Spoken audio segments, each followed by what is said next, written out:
The 7 oceans respectively contain salt water, sugarcane juice, liquor, clarified butter, milk, emulsified yogurt, and sweet drinking water. Sometimes Vedic cosmology is misconstrued as portraying the Earth to be a flat disk. This flat Earth misconception arises partly due to our inability to understand Vedic nomenclature. A single object may be referred to by several names, and a single name may refer to several objects. For example, the term Earth may be used to describe at least 6 different aspects of cosmology. The Earth we live on is indeed a globe, as explained by the Sanskrit word parimandale, meaning spherical, used in the Mahabharata text. The flat disk refers to the greater earthly planetary system of Bhumandala. 4 elephants of inestimable size are placed at the 4 directions for balancing the greater Earth. Below the earthly planetary system are 7 subterranean realms named Atala, Vitala, Sutala, Talatala, Mahatala, Rasatala, and Patala, which do not receive sunlight and which are inhabited primarily by demoniac living entities. To reach the first one must go 80,000 miles downward through underground tunnels. At successive depths of 80,000 miles are the remaining 6 netherworlds, all of which are fully developed underground civilizations. In the 4th level downward, Talatala Loka, lives the magical architect Maya Danava, who has designed many brilliantly decorated cities where proud materialists reside. Below the netherworlds are the 28 hellish planetary systems. The demigod of justice, Yamaraj, judges the unrighteous human beings after their deaths and sends them to one of these planets. There, errant souls are administered appropriate punitive measures corresponding to their misdeeds.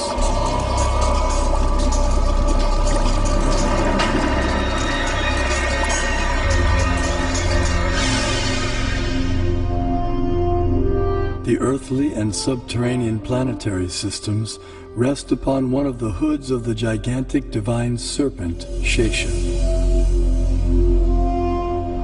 Shesha in turn is held up by the colossal transcendental tortoise, Kurma. And Kurma resides in the ocean that fills half the universe.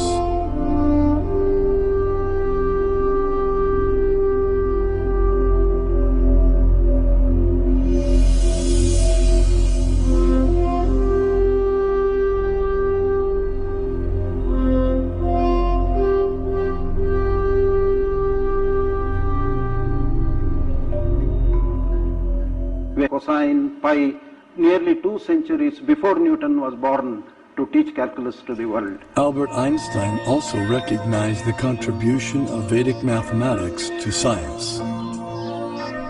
We owe a lot to the Indians who taught us how to count, without which no worthwhile discovery could have been made. Vedic cosmological knowledge is revealed in 2 primary texts, namely the Puranas and the Jyotisha. Among the Jyotisha texts, the Surya Siddhanta is prominent and gives precise mathematical formulae for calculating planetary motions. The Surya Siddhanta contains extraordinary astronomical calculations which predate modern science itself. However, many contemporary scholars have been unable to understand Puranic cosmology. Nevertheless, detailed studies of both texts show that their foundational astronomical principles are identical. For instance, both calculate atomic time as the time it takes for the sun to pass over an atom. Similarly, both texts calculate the frequency of planetary revolutions in terms of their retrograde motion with respect to the zodiac. Furthermore, the apparent contradictions between the 2 texts are resolved by using the formula for converting the actual distances recorded in the Puranas into angular velocity stated in the Jyotisha. This Surya Siddhanta, originally spoken ages ago by Surya, the sun god, was translated and commented upon in the 20th century by the brilliant astronomer named Vimala Prasad Siddhanta Saraswati. The Vedic thought should be preserved. If you are not able to interpret, someone will interpret at a later stage. After a millennium, let someone come and interpret. We have to preserve that.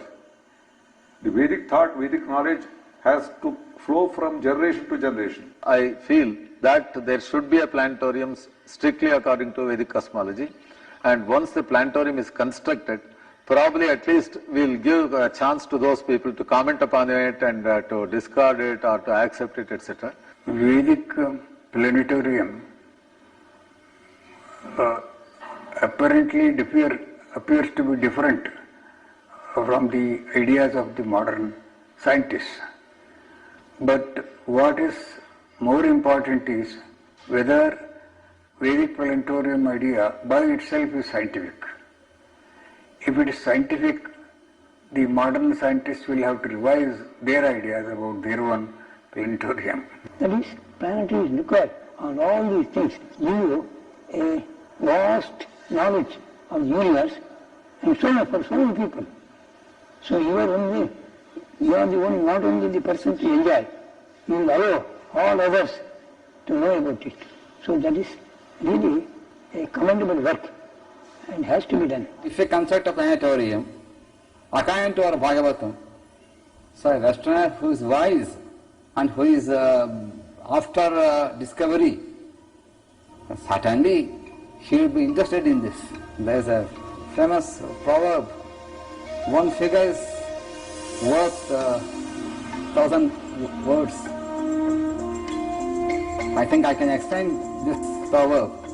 One model is worth 1,000 figures. Even if you put a number of figures, you will not get the correct picture. So if you consider a three-dimensional model, certainly